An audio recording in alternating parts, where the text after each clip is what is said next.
दोस्तों नमस्कार। मैं doctor RC Sharma Desire University से डेली हम दोपहर के लाइव शो में आ रहे हैं, जो एस्ट्रोलॉजी के ऊपर आपको नई नई चीज़ें बताते हैं जिससे कि आप लोगों का भला हो सके, या एस्ट्रोलॉजी सीखकर एस्ट्रोलॉजी में आप अपना कैरियर अडॉप्ट कर सकें।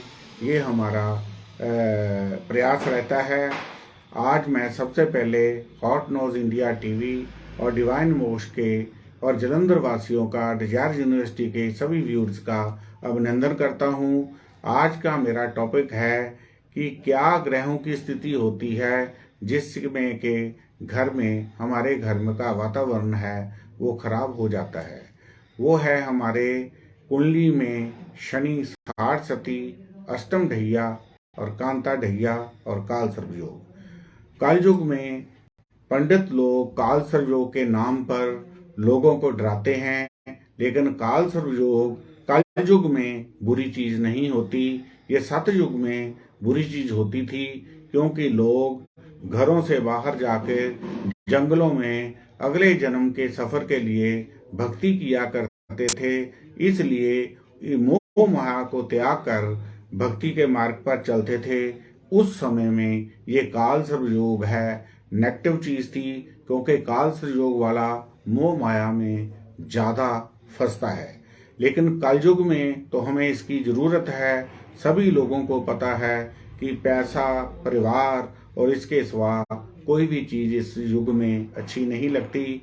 सो काल संयोग जो होता है वो हमारे लिए कल युग में एक वरदान का काम करता है।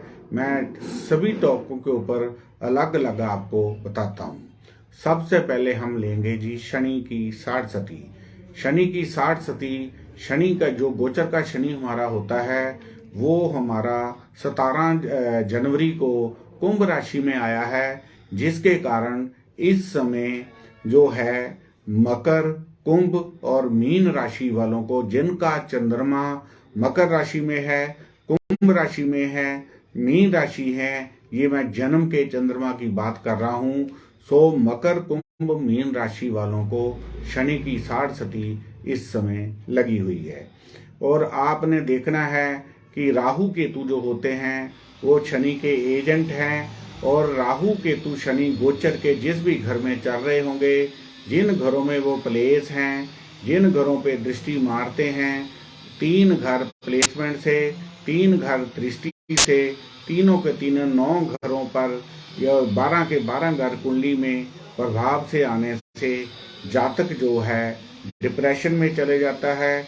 इसलिए शनि की 60 सती के लिए हमें, जिन जातकों को, मकर, कुंभ, मीन राशि वालों को इस समय शनि की 60 सती लगी हुई है, इन जातकों को नॉन वेज और ड्रिंक हो सके तो बंद करने से ही, शनि के आगे सरेंडर करने से ही काफी बेनिफिट मिल सकते हैं। यदि मान लो कि आप नॉन वेज ड्रिंक परमानेंट नहीं छोड़ सकते, तो सिर्फ आप सैटरडे के दिन ही छोड़ दें, और शनिवार को शनि मंदिर में जाकर शाम को माँ और तेल चढ़ाकर, पीपल पे दिया जलाकर आप अपने लिए मांगोगे तो सब प्राप्ति होती है। ये शनि को न्यायाधीश कहा जाता है। इसीलिए ही कहा जाता है कि अपने कर्मों के फल का ही फल हमें मिलता है। यदि आप शनि के आगे सरेंडर कर दोगे, नॉन वेज मदिरा आदि का त्याग कर दोगे, वर्कर की हेल्प करोगे, इनको चाय पानी पिलाते रहोगे, तो आपका शनि जो है वो पावरफुल हो जाता है। शनि की 60 सती में कई जातक बहुत तरक्की करते हुए देखे गए हैं। ये यही है कि जो जातक शनि के आगे सरेंडर करेगा उन लोगों को रंक से राजा बना देता है, और जो शनि के अगेंस्ट चलेगा उसको राजा से रंक बना देता है। इस तरह हमारा शनि की 60 सती के हमें फल मिलते हैं। दूसरा है हमारा शनि का कांता ढैया। कांता ढैया क्या होता है? जब हमारी जन्म राशि से गोचर का शनि 4 घर आगे चलता है तो वो 2.5 साल भी शनि की 60 सती जैसे ही हो जाते हैं। 12 के 12 घर ही खराब होते हैं।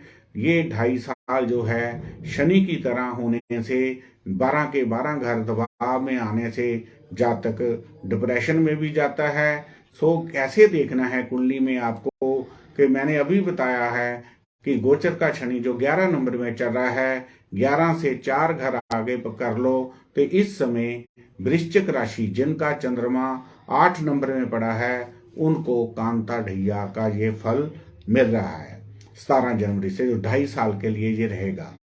इसके लिए क्या उपाय है कि आप एक स्टील की कौली में सरसों का तेल डालकर 1-1 रुपए के 4 सिक्के डालकर शुक्रवार को अपने पिल्लो के पास बेड के नीचे ढक के इसको सिर वाली साइड पे रखें। शनिवार शाम को अपना चेहरा देखकर इसको शनि मंदिर में शाम को चढ़ा दें और पीपल पर दिया जलाएं और शनि से जो चाहिए वो मांगे, कौली वहीं छोड़ आनी है। ये उपाय आपने 4 शनिवार लगातार करना है, इसको मिस नहीं करना है। सपोज करो 2 बार करके 1 बार आपका मिस हो गया तो फिर आपको दोबारा से स्टार्ट करना पड़ेगा, क्योंकि इसमें लेडीज के लिए मेंसेस की कोई प्रॉब्लम नहीं होती, इसीलिए शनि मंदिर बाहर होते हैं। निशांत भाव से इसको अच्छे मन से इसको आप 4 शनिवार कर लोगे तो आपका जो शनि का कांता ढैया है वो भी आपको रंक से राजा की तरफ ले जाएगा। तीसरा है हमारा अष्टम ढैया।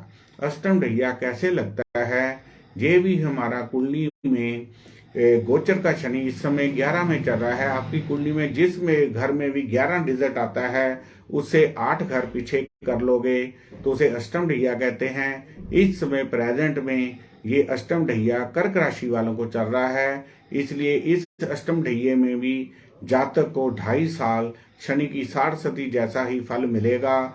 इसके लिए आपको क्या करना है, एक स्टील की कौली नई बाजार से लाके उसमें 1-1 रुपए के 8 सिक्के, इक्वल क्वांटिटी के 8 सिक्के डालकर शुक्रवार को उसी तरह रख लेने हैं जैसे कांता ढैया में रखा था। शनिवार शाम को अपना चेहरा देख के इस कौली को वहीं छोड़ आएं और पीपल पर दिया जगाएं, थोड़ा सा तेल अलग में ले जाएं, शनि का दीपक चलता है उसमें डाल दें, थोड़ा सा मूर्ति पे डाल दें और एक मिट्टी का दिया अपना ले जाके पीपल के आगे इसको जलाकर भगवान से जो मांगोगे आपको मिलेगा। वो अष्टम ढैया में इस उपाय को 8 बार करना है। ये शनि 60 सती अष्टम ढैया कांता ढैया के मैंने आपको उपाय बताए हैं। जब भी किसी की कुंडली में काल सर्प योग होता है, काल सर्प योग क्या चीज है, राहु केतु के एक्सिस में हमारे कुंडली के सभी ग्रह जो हैं एक तरफ आ जाते हैं, उसे हम काल सर्प योग कहते हैं। ये कुंडली में एक्टिवेट कब होता है, जब शनि 60 सती अष्टम ढैया घांता ढैया लगा हो, तो जिन जातकों की कुंडली में काल सर्प योग होता है वो एक्टिवेट हो जाता है। और ये एक्टिवेट होने से कई बार हमारी वर्ष कुंडली में भी काल सर्प योग होता है तो एक्टिवेट हो जाता है। या किसी जातक को राहु की या केतु की दिशा लगी हो तो ये भी एक्टिवेट हो जाते हैं।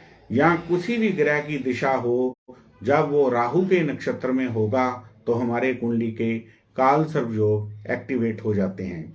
शनि 60 सती और काल सर्प योग में क्या फर्क है कि 60 सती अष्टम ढैया कांता ढैया में ये राहु केतु गोचर के काम करते हैं और काल सर्प योग में हमारी जन्म कुंडली में राहु केतु जहाँ परमानेंट पड़े होते हैं उस घर के काम करते हैं।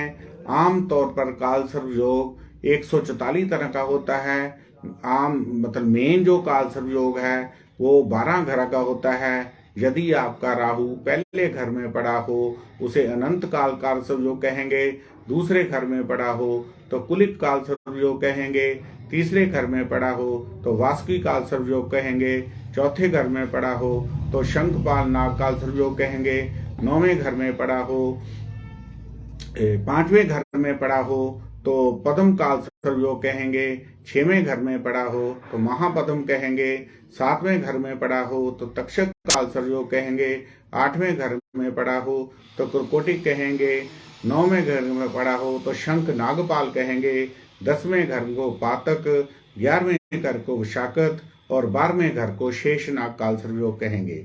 ये हमारे 12 घरों के काल सर्वयोग होते हैं। 6, 8, 12 घर हमारी कुंडली में नेगेटिव हाउसेस होते हैं। इन घरों के काल सर्वयोग भी नेगेटिव होते हैं। यदि राहु केतु नीच के पड़े हों कुंडली में तो और भी ये घातक हो जाता है। सबसे खतरनाक काल सर्वयोग होता है वो हमारा मृत्यु स्थान का काल सर्वयोग होता है, जिसे हम ज्योतिष की भाषा में कर्कोटिक काल सर्वयोग कहेंगे।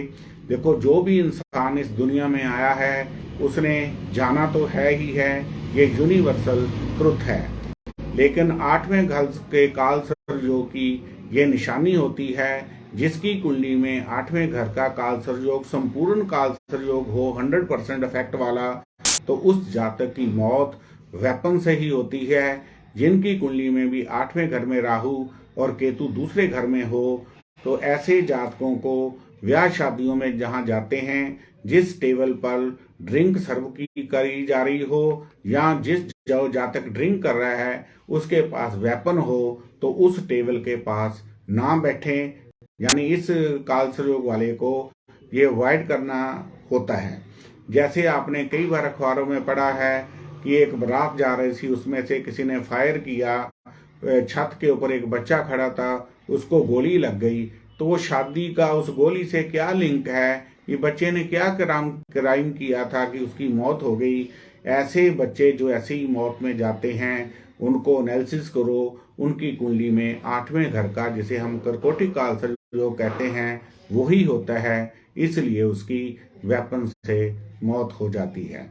ये था काल सर्वयोग का इफेक्ट। अब इसके लिए मैंने पहले भी बताया है कि काल सर्वयोग कलयुग में है, ये वरदान का काम की करता है। इसके लिए हल्की हम रेमेडी कर लें तो ये काल सर्वयोग का फल हमें 16 गुना फल वृद्धि करता है, बिजनेस में वृद्धि करता है। ये शास्त्रों में इसका उल्लेख आता है। अब करना क्या है, एक तो शिवरात्रि या नाग पंचमी पर आप 4 सोमवार नाग नागन का सिक्के का जोड़ा लेकर शिवलिंग पे चढ़ाकर दूध का पैकेट चढ़ा दोगे तो इसकी जो है फल हमें पॉजिटिव मिलते हैं। ये हल्का उपाय है। आमतौर पर मंदिर के पंडित चांदी का नाग नागन कहते हैं, लेकिन काल सर्वयोग में आप सिक्के का चढ़ाओगे तो उसका फल बेटर मिलता है। दूसरा इसका फल है कि लंबे सांप 50 ग्राम 60 ग्राम का अवेलेबल होता है सिक्के का, उसको आप शुक्रवार को सराहने रखकर शनिवार किसी दिन भी जाकर काल सर्वयोग के मंत्र के साथ एक सांप को जल प्रवाह कर दो। एक मंत्र से एक सांप जल प्रवाह कर दोगे तो इस काल सर्वयोग का इफेक्ट जो है 16 गुना बढ़कर 1.5 साल के लिए, जब तक राहु केतु चेंज नहीं होते, इसका इफेक्ट हमें पॉजिटिव मिलता है। इसके लिए आप मंत्र प्रयोग कर सकते हैं। ओम नवकुल में विद्महि विष दंत धीमहि तन्नो सर्व प्रचोदयात्। यानी कि एक शाम को इस मंत्र के साथ जल प्रवाह करोगे तो आपकी कुंडली का काल सर्वयोग है 16 गुना तरक्की लेने लग जाता है। इसके बाद तीसरी रेमेडी है शनि 60 सती अष्टम टैया कांता ढैया काल सर्वयोग कुछ भी हो तो इसकी एक विशेष पूजा होती है। वो किसी ब्राह्मण से या किसी जिसको शास्त्रों की ज्ञाता हो उससे करवा देने से भी 2.5 साल के लिए ये शनि 60 सती अष्टम टैया कांता ढैया काल सर्वयोग है एक LIC के रूप में काम करने लग जाता है। किसी भी तरह की नेगेटिविटी आपको नहीं मिलेगी। कई बार क्या होता है कि 60 सती अष्टम टैया घांता ढैया और काल सर्वयोग में जब कुंडली के 12 के 12 घर हमारे दबाव में आ जाते हैं तो कई बार जातक डिप्रेशन में चला जाता है। शनि एक रहस्यवादी ग्रह है, बड़ा ग्रह है, सॉफ्टनेस इसमें नहीं है।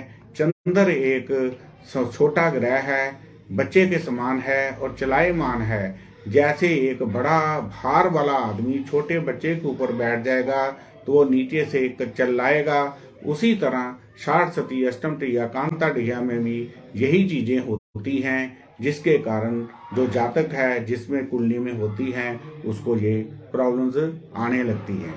सो इस डिप्रेशन में जाने के लिए जब 16 घर खराब होते हैं तो जातक सोचता है कि पता नहीं मैंने कौन से गुनाह कर दिए हैं जिसकी वजह से हमें प्रॉब्लम्स आ रही हैं। और एस्ट्रोलॉजर लोग भी इसी को चीज़ को लेकर कस्टमर को डराते हैं कि शनि का ये हो गया, ये हो गया। शनि अपने आप कुछ नहीं देता। इसको न्यायाधीश इसलिए कहा जाता है, इसकी आंखों के अंदर पट्टी इसलिए होती है कि ये यह नहीं देखता कि मेरा अपना कौन है या पराया कौन है। जो जो भी आपने कर्म किए होते हैं इसी जन्म में, जो 30 साल के बाद शनि की 60 सती आती है, 30 साल के बाद ही अष्टम ढैया और 30 साल के बाद ही कांता ढैया आता है। सो 30 साल में ये 3 चीजें जो हमारी होती हैं वो एक बार एक्टिवेट होकर हमारा पहला लाइफ का जो स्पैन होता है उसका फल हमें मिलता है। यदि हम शनि के आगे सरेंडर कर दें, शनि जो है गरीब जनता का कारक ग्रह है, इन लोगों की हम हेल्प करते रहें, घर में हमारे काम करने वाले आते हैं उनको सैलरी के अलावा एक्स्ट्रा कोई मदद कर दें या चाय का दान इनको करने से ये चीज़ों का हमें फल पॉजिटिव मिलने लग जाता है। अब डिप्रेशन के लिए क्या करना है? यदि जातक को तीनों में डिप्रेशन आ जाए तो आपने एक पानी वाला नारियल लाना है। वहाँ का जो लेडीज लोग करवा चौथ के ऊपर सरगी के रूप में वो प्रयोग करते हैं नारियल को, वो नारियल लाना है। उसकी छोटी सी टोपी उतार कर उसका पानी किसी भी घर के गमले में डाल दें। यदि 3-4 दिन में गमला वो सूखे तो आपके घर में कोई तांत्रिक सिस्टम हो सकता है। यदि ना सूखे तो वहम नहीं करना, क्योंकि उस पानी को हमने यूज नहीं करना था, इसीलिए उसको उसमें डालकर उसको पानी को हमने खत्म कर दिया। अब क्या करना है, जो नारियल बचा है उसमें बूरा घंड डालकर कांता ढैया में 4 चम्मच और अष्टम ढैया में 8 चम्मच देसी घी डालना है। उसको कीड़ों के भोन के आगे जमीन में दबा दो मुंह नंगा करके सोमवार को, क्योंकि शिव जी के साथ चंद्रमा का लिंक होता है तो शिव जी का दिन सोमवार होता है। ये उपाय को आप सोमवार करेंगे। जैसे जैसे कीड़े खाएंगे आपका मन जो है डिप्रेशन से निकल कर आपकी विल पावर स्ट्रांग होने लगी जाएगी, क्योंकि जो काले कीड़े होते हैं जिसको काटे पंजाबी में बोलते हैं वो शनि की फौज होती है। जब जब वो इन चीज़ों को खा के आनंदमय होते हैं तो हमारा शनि जो है हमें पॉजिटिव फल देने लग जाता है। इस उपाय को कांता ढैया में 4 सोमवार, अष्टम ढैया में 8 सोमवार और शनि 60 सती में महीने में एक बार, क्योंकि 60 सती हमारी 7.5 साल की होती है, उसके अनुसार इसको हमें करने से हमें बहुत फल मिलते हैं। शॉर्टकट इन चीज़ों की प्रॉब्लम में हल्के हल्के उपाय करके भी आप अपनी लाइफ को बेटर बना सकते हो, सुखमय बना सकते हो, रोग ऋण शत्रु से बच सकते हैं। ये मेरा आज का टॉपिक था। यदि आपको अच्छा लगा हो, हमारे channel hot nose India TV और डिवाइन मोक्ष और मुझे सपोर्ट करें। मैं डेली आपको अपना नंबर बता रहा हूँ। मैं डॉक्टर आरसी शर्मा